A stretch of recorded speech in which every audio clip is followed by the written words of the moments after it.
Ini tak.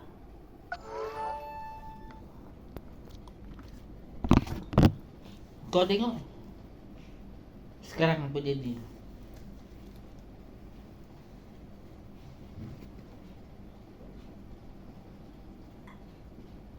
Rasa bergaduh je ni Jan. Pasal nasi goreng pun nak, pasal makanan pun nak bergaduh.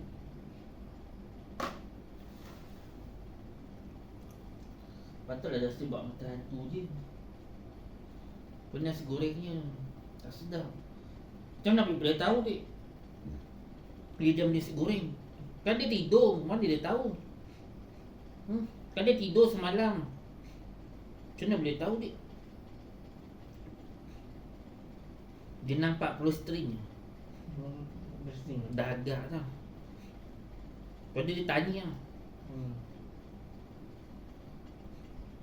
Kau tahu api cakap apa? Ijam barang api dia tak ada.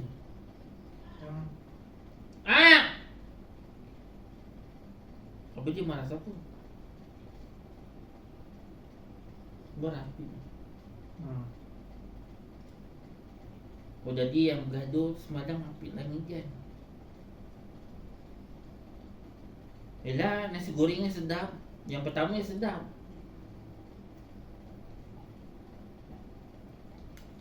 Kalau ada chicken chop tu elok lah terlepas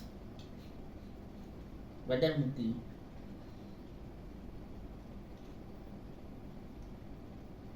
Kadang-kadang dia balik dia beli.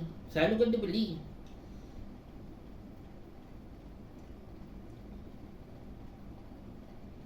Aku kau tak perasan. Aku tengok kau dah beli dah ayam macam ni. Oh dia punya betul.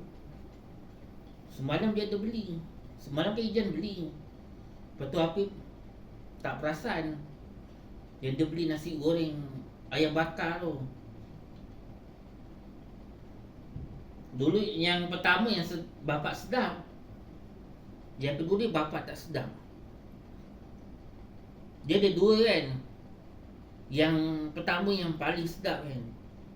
Tapi makan yang pertama sedap lah. Sedap sangat ni. Itu yang dia terlepas.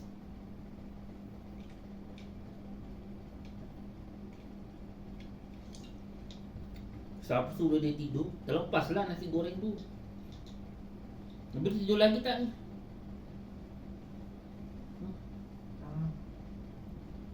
Dia dah lupa. Ijan belilah nasi gorengnya. Lepas ni nanti dia beli ni.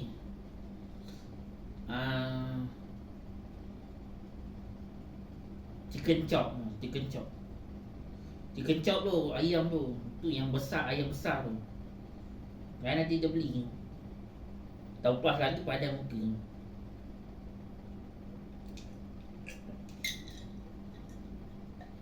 Lepas raya ni kot dia beli nanti. Ayam sedap.